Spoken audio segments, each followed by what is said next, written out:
حضور اقدس صلی اللہ علیہ وسلم کا ارشاد ہے کہ جس شخص کو فاقے کی نوبت آ جائے اور وہ اس کو لوگوں کے سامنے پیش کرے اس کا فاقہ بند نہ ہوگا، اور جو شخص اپنے فاقے کو اللہ تعالیٰ پر پیش کرے اور اس سے درخواست کرے تو حق تعالی شانہ جلد اس کو روزی عطا فرماتے ہیں، فوراً ہو جائے یا کچھ تاخیر سے مل جائے۔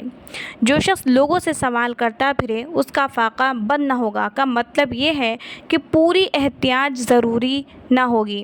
آج ایک ضرورت کے واسطے بھیک مانگی ہے اور وہ صورت کے اعتبار سے پوری ہو گئی تو کل اس سے اہم کوئی ضرورت پیش آ جائے گی اور احتیاج بدستور باقی رہے گی، اور اگر اللہ جل شانہ کی پاک بارگاہ میں ہاتھ پھیلائے تو یہ ضرورت تو پوری ہوگی ہی، دوسری ضرورت پیش نہ آئے گی، اور اگر آئی تو اس کا انتظام مالک کے ساتھ ہی کر دے گا۔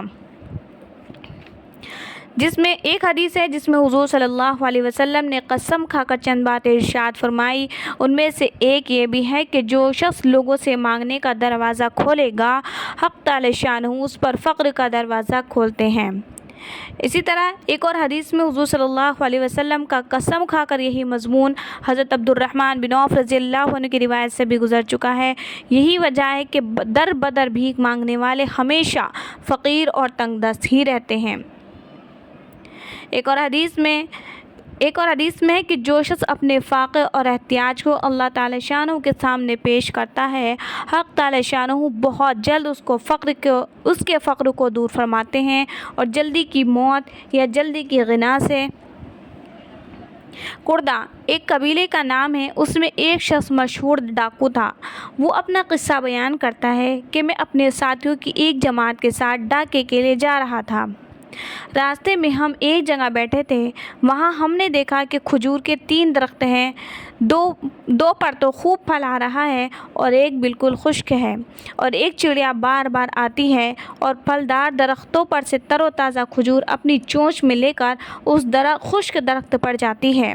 ہمیں یہ دیکھ کر تعجب ہوا، میں نے 10 مرتبہ اس چڑیا کو لے جاتے دیکھا تو مجھے یہ خیال ہوا کہ اس پر چڑھ کر دیکھوں کہ یہ چڑیا اس کھجور کو کیا کرتی ہے۔ میں نے اس درخت کی چوٹی پر جا کر دیکھا کہ وہاں ایک اندھا صاف منہ کھولے پڑا ہے اور یہ چڑیا تر و تازہ کھجور اس کے منہ میں ڈال دیتی ہے۔ مجھے یہ دیکھ کر اس قدر عبرت ہوئی کہ میں رونے لگا۔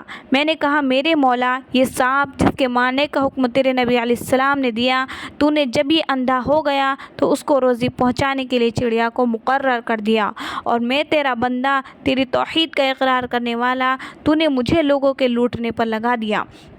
اس کہنے پر میرے دل میں یہ ڈالا گیا کہ میرا دروازہ توبہ کے لیے کھلا ہوا ہے۔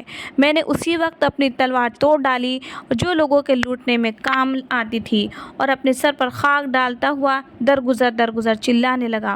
مجھے غیب سے آواز آئی کہ ہم نے درگزر کر دیا۔ میں اپنے ساتھیوں کے پاس آیا، وہ کہنے لگے، تجھے کیا ہو گیا؟ میں نے کہا، میں مہجور تھا، اب میں نے صلح کر لی۔ یہ کہہ کر میں نے اپنا سارا قصہ ان کو سنایا۔ وہ کہنے لگے، ہم بھی صلح کرتے ہیں۔ یہ کہہ کر سب نے اپنی اپنی تلواریں توڑ دی اور سب لوٹ کا سامان چھوڑ کر ہم احرام باندھ کر مکہ کے ارادے سے چل دیے۔ 3 دن چل کر ایک گاؤں میں پہنچے تو ایک اندھی بڑھیا ملی۔ اس نے ہم سے میرا نام لے کر پوچھا کہ تم میں سے اس نام کا کوئی قرضی ہے؟ لوگوں نے کہا۔ اس نے کچھ کپڑے نکالے اور یہ کہا کہ 3 دن ہوئے میرا لڑکا مر گیا۔ اس نے یہ کپڑے چھوڑے۔ میں 3 دن سے روزانہ حضور صلی اللہ علیہ وسلم کو خواب میں دیکھ رہی ہوں۔ حضور صلی اللہ علیہ وسلم فرماتے ہیں کہ اس کے کپڑے فلاں کردی کو دے دو۔ وہ کردی کہتے ہیں کہ وہ کپڑے میں نے لے لیے اور ہم سب نے ان کو پہنا۔ اس قصے میں دونوں چیزیں قابل عبرت ہیں، اندھے سانپ کی اللہ جل شانہ کی طرف سے روزی کا سامان، اور حضور صلی اللہ علیہ وسلم کی طرف سے کپڑوں کا عطیہ۔ جب اللہ تعالیٰ کسی شخص کی مدد کرنا چاہے تو اس کے لیے اسباب پیدا کرنا کیا مشکل ہے؟ سارے اسباب غنا اور فقر کے وہی پیدا کرتا ہے، اور سچی توبہ کی برکت سے۔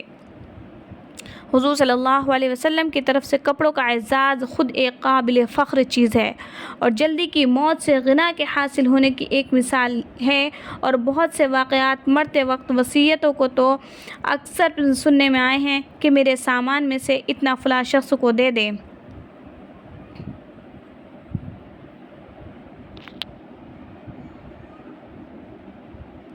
ایک حدیث میں حضرت ابن عباس رضی اللہ عنہ حضور صلی اللہ علیہ وسلم کا ارشاد نقل کرتے ہیں کہ جو شخص بھوکا ہو یا حاجت مند ہو اور وہ لوگوں سے اپنی حاجت کو پوشیدہ رکھے تو اللہ جل شانہ بوجہ اس کے لطف و کرم کے یہ حق ہے کہ اس کو 1 سال کی روزی حلال مال سے عطا فرمائے۔ ایک اور حدیث میں ہے کہ جو شخص بھوکا ہو یا محتاج ہو اور لوگوں سے اس کو چھپائے اور اللہ تعالی شانہ سے مانگے تو اللہ تعالی شانہ 1 سال کے لیے حلال روزی کا دروازہ اس پر کھول دیتے ہیں۔ ایک اور حدیث میں حضور صلی اللہ علیہ وسلم کا ارشاد وارد ہوا ہے کہ جو شخص اللہ تعالی سے غنا طلب کرتا ہے اللہ تعالی اس کو غنا عطا فرماتے ہیں، اور جو شخص اللہ تعالی سے عفت مانگتا ہے اللہ تعالی اس کو عفت عطا فرماتے ہیں۔ اور اوپر کا ہاتھ یعنی عطا کرنے والا بہتر ہے نیچے کے ہاتھ سے یعنی مانگنے والے کے ہاتھ سے، اور کوئی شخص ایسا نہیں جو سوال کا دروازہ کھولے مگر حق تعالی شانہ اس پر فقر کا دروازہ کھول دیتے ہیں۔ حضرت علی کرم اللہ وجہہ نے ایک شخص کی آواز سنی جو عرفات کے میدان میں لوگوں سے سوال کر رہا تھا۔ انہوں نے درے سے اس کی خبر لی کہ ایسے دن میں اور ایسی جگہ اللہ کے غیر سے سوال کرتا ہے۔ ایک اور حدیث میں ہے کہ جو شخص سوال کا دروازہ کھولتا ہے حق تعالی شانہ اس پر دنیا و آخرت میں فقر کا دروازہ کھول دیتے ہیں، اور جو شخص اللہ تعالی کی رضا کے واسطے عطا کا دروازہ کھولتا ہے حق تعالی شانہ اس پر دنیا و آخرت کی خیر کا دروازہ کھول دیتے ہیں۔ ایک اور حدیث میں ہے کہ جو شخص سوال کا دروازہ کھولتا ہے حق تعالی شانہ اس پر فقر کا دروازہ کھولتے ہیں۔ کوئی شخص رسی لے کر لکڑیاں اکٹھی کر کے اپنی کمر پر لا کر فروخت کر دے، اس سے اپنا گزر چلا لے، یہ اس سے بہتر ہے کہ بھیک مانگے چاہے وہ بھیک ملے یا نہ ملے۔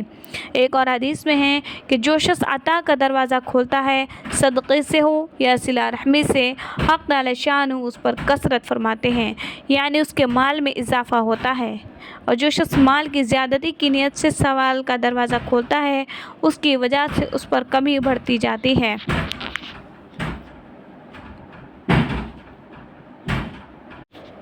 جو شخص مال کی زیادتی کی نیت سے سوال کا دروازہ کھولتا ہے اس کی وجہ سے اس پر کمی بڑھتی جاتی ہے یعنی حاجتیں بڑھتی جائیں گی اور آمدنی کے ناکافی ہونے میں اضافہ ہوتا رہے گا۔ حضرت عمران رضی اللہ عنہ بن حسین حضور صلی اللہ علیہ وسلم کا ارشاد نقل کرتے ہیں کہ جو شخص کلیتاً اللہ تعالیٰ کی طرف متوجہ ہو جائے حق تعالی شانہ اس کی ہر ضرورت کا تکفل فرماتے ہیں اور اس کو ایسی جگہ سے رزق عطا فرماتے ہیں جس کا اس کو گمان بھی نہیں ہوتا، اور جو شخص ہماتاً دنیا کی طرف لگ جاتا ہے حق تعالی شانہ اس کو دنیا کے حوالے کر دیتے ہیں کہ تو جا اور تیرا کام یعنی محنت کر اور کما لے، جتنی مشقت اٹھائے گا اس کے مناسب ہم دیتے رہیں گے۔ حضرت ابو ذر رضی اللہ عنہ فرماتے ہیں کہ حضور اکرم صلی اللہ علیہ وسلم نے ارشاد فرمایا کہ میں تمہیں اللہ تعالیٰ کے تقوی کی وصیت کرتا ہوں تنہائی میں بھی اور اعلانیہ بھی، اور جب کوئی برا کام سرزد ہو جائے تو تلافی کے طور پر کوئی اچھا کام بھی کرو اور کسی سے سوال نہ کرو، کسی کی امانت نہ رکھو، 2 آدمیوں کے درمیان قاضی نہ بنو۔ یہ بہت اہم کام ہے، ہر شخص کے بس کا نہیں ہے۔ ایک حدیث میں حضور صلی اللہ علیہ وسلم کا ارشاد ہے کہ تھوڑے پر راضی ہو جائے اور قناعت کر لے اور اللہ پر توکل کرے، وہ کمانے کی محنت سے بے فکر ہو جاتا ہے۔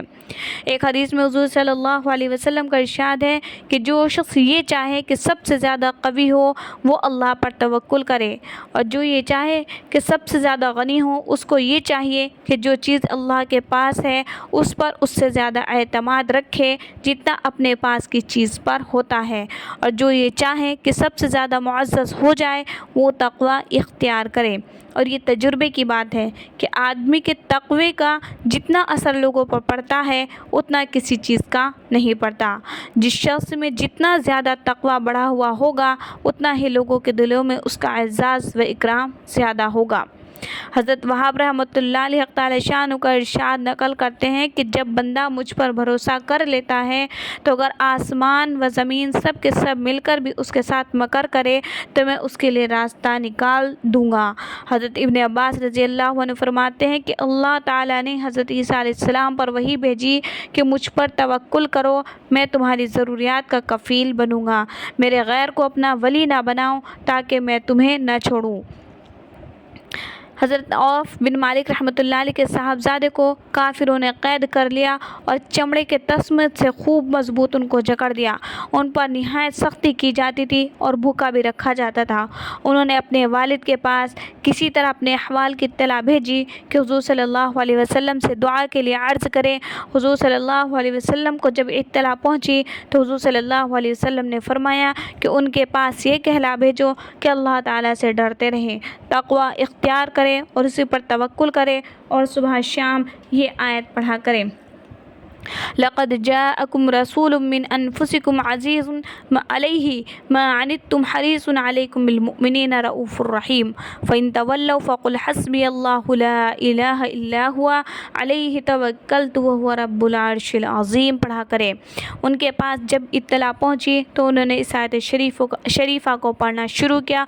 خود بخود ایک دن وہ تسمے ٹوٹ گئے اور یہ ان کی قید سے چھوٹ کر بھاگ آئے اور کچھ جانور وغیرہ بھی اپنے ساتھ پکڑ لائے۔ حضرت ابن عباس رضی اللہ عنہ فرماتے ہیں کہ جس شخص کو بادشاہ کے ظلم کا خوف ہو یا کسی درندے کا یا دریا میں ڈوب جانے کا ڈر ہو اور اس آیت شریفہ کو تلاوت کرے تو انشاءاللہ کوئی مضرت اس کو نہ پہنچے گی۔ ایک اور حدیث میں اس قصے میں لا حول ولا قوت الا باللہ بھی کثرت سے پڑھنے کا حکم ہے۔ انہی کے صاحبزادے کے قصے میں یہ آیت شریفہ نازل ہوئی، وَمَن يَتَّقِ اللَّهَ يَجْعَل لَّهُ مَخْرَجًا وَيَرْزُقْهُ مِنْ حَيْثُ لَا يَحْتَسِبُ، کہ جو اللہ سے ڈرتا ہے حق تعالی شان اس کے لیے راستہ کھول دیتے ہیں اور ایسی جگہ سے اس کو روزی پہنچاتے ہیں جہاں سے اس کو گمان بھی نہیں ہوتا، اور جو شخص اللہ تعالیٰ پر بھروسہ کرتا ہے اللہ تعالیٰ اس کے لیے کافی ہے۔ ان صحابی رضی اللہ عنہ کو اس کا کیا گمان ہو سکتا تھا کہ یہ کافر جو اس قدر سخت ظلم پر اترے ہوئے ہیں انہی کے مال میں سے ان کی روزی مقدر ہے۔ ایک بزرگ کہتے ہیں کہ میں اور میرا ایک ساتھی ایک پہاڑ میں رہتے تھے، ہر وقت عبادت ہی مشغلہ تھا۔ میرے ساتھی کا گزر تو گھاس وغیرہ پر تھا اور میرے لیے حق تعالی شانہ نے یہ انتظام فرما رکھا تھا کہ ایک ہرنی روز آیا کرتی تھی اور میرے قریب آ کر ٹانگیں چیر کر کھڑی ہو جاتی، میں اس کا دودھ پی لیا کرتا، وہ چلی جاتی۔ بہت زمانہ اسی طرح گزر گیا، وہ ہرنی روز آ جایا کرتی اور میں اس کا دودھ پیتا تھا۔ میرے ساتھی کے قیام کی جگہ اس پہاڑ میں مجھ سے دور تھی۔ ایک دن وہ میرے پاس آیا اور کہنے لگا کہ ایک قافلہ یہاں قریب آ کر ٹھہرا ہے، چلو قافلے والوں کے پاس چلے، وہاں شاید کچھ دودھ اور اس کے علاوہ کچھ کھانے کی چیزیں میسر آ جائیں۔ میں نے اول تو بہت انکار کیا، لیکن جب اس نے بہت اصرار کیا تو میں بھی اس کے ساتھ ہو لیا۔ ہم دونوں قافلے میں پہنچے، ان لوگوں نے ہمیں کھانا کھلایا، ہم نے کھانے سے فارغ ہو کر اپنی اپنی جگہ واپس آ گئے۔ اس کے بعد میں ہمیشہ اس ہرنی کے وقت پر اس کا انتظار کیا کرتا تھا، مگر اس کا آنا بند ہو گیا۔ کئی دن انتظار کے بعد میں سمجھا کہ اس گناہ کی نحوست سے وہ روزی جس کی وجہ سے میں بے فکر تھا بند ہو گئی۔ صاحب روز رحمۃ اللہ علیہ کہتے ہیں کہ بظاہر 3 چیزیں اس میں گناہ کی تھی۔ ایک، جس توکل کو اختیار کر رکھا تھا اس کو چھوڑا۔ دوسرے، طمع کی اور اس روزی پر قناعت نہ کی جس کی وجہ سے بے فکری تھی۔ تیسرے، ایسا کھانا کھایا جو طیب نہ تھا جس کی وجہ سے طیب رزق سے محروم ہو گئی۔ بڑی عبرت کا قصہ ہے، ہم لوگ بسا اوقات اپنی حرص و طمع سے حق تعالی شانہ کے انعامات سے محروم ہو جاتے ہیں۔ صورت کے اعتبار سے سوال کرنے پر اس وقت کچھ مل جاتا ہے، مگر اس کی نحوست سے حق تعالی شانہ اس انعام سے محرومی ہو جاتی ہے جو بے طلب اور بے منت ملتا ہے۔ حضرت امام احمد بن حنبل رحمۃ اللہ علیہ کی دعا ہے کہ اے اللہ، جیسا کہ تو نے میرے سر کو اپنے غیر کے سامنے سجدہ کرنے سے محفوظ رکھا، اسی طرح میری زبان کو اپنے غیر سے سوال کرنے سے بھی محفوظ رکھ۔